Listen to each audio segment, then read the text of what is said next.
Today my guest is Ryan Lemons. He's the CEO of Norwegian Wealth Management. Welcome, Ryan. Nice to see you again here. Yesterday, Fed didn't change the rates as expected, but Powell's speech was a bit confusing. So how was the market reaction and how should we read it? Thank you, Ersoy. Good to be back. So basically, yesterday, the speech done by Chair Powell was very confident. It inspired confidence because he was very confident the way he delivered it. However, the message was very confusing, as you rightly mentioned. This has reflected on how the markets reacted. So the initial reaction was a jump in markets above 1%, but then ultimately closed negative in the red. So basically, the Fed is saying they are data dependent, that they are postponing any rate cuts.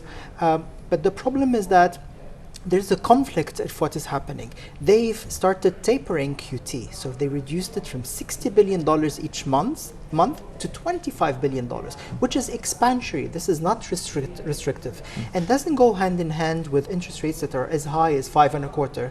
And I think the market's reaction shows that the market is confused. What is the Fed doing? Okay, then I want to jump into Japan now because from the beginning of the year, Japan markets performed very well, all-time highs. But nowadays we are talking about yen, Japanese yen a lot because of losing value and Japanese intervention. Why it is important, the yen's valuation, and also Japan is now changes monetary policy. So what's the importance for the markets? So we've been long Japanese equities for quite some time, since 2023, but we continue to observe the yen. So as you probably know, there is something called the carry trade, where investors, they borrow in yen at very low rates, 0 rates, and then they convert it into US dollar and they place it in US deposits, making the interest rate differential. And that is why the yen today is devalued compared to US dollar by 40% on a PPP basis, okay? So if the yen strengthens, if the interest rates are increased by the BOJ, Bank of Japan, this is when the carry trade breaks down, and this will have international implications to capital flows between Japan, US, and other countries even. So today, the yen, the Ministry of Finance is trying to limit its movement, where a cap of 160, so whenever it hits 160, they intervene very silently without announcing it and bring it down. And this is what happened yesterday. It was brought down from 158 to 153, and then it went back up to 155, I believe. So this is the range that Japan is comfortable with at the moment. But if the carry trade breaks down, this is going to be problematic for capital flows. Okay. This year a bit interesting for financial markets because we have seen all-time highs in gold, all-time highs in many stock markets, and also even in Bitcoin.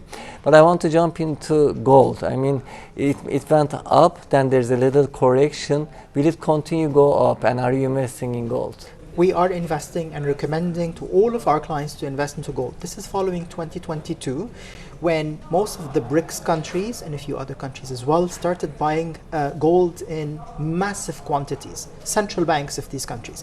So 2022 saw a record of 1,000 tons bought by central banks of a bunch of countries, which pushed gold prices up.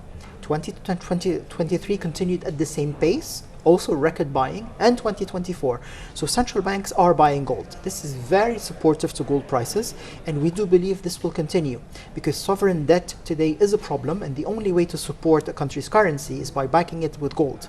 So we continue to buy gold and recommend it for our clients. Any dip in price in gold is a buying opportunity, and we do expect dips in the price of gold. Okay. Now I want to ask about Turkey, and Turkey's market is performing very well, but we have an inflation problem. How do you see Turkey? The positive thing is that economic growth has surprised to the upside. This is a big positive. The only concern is inflation and currency.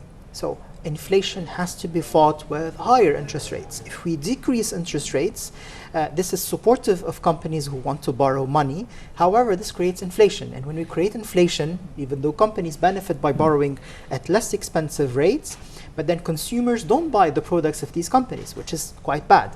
So what we think should happen in Turkey is trying to find that middle balance whereby interest rates are high enough to control and rein inflation and support the currency, while consumers are not affected by this high inflation. So it's very crucial for Turkey to find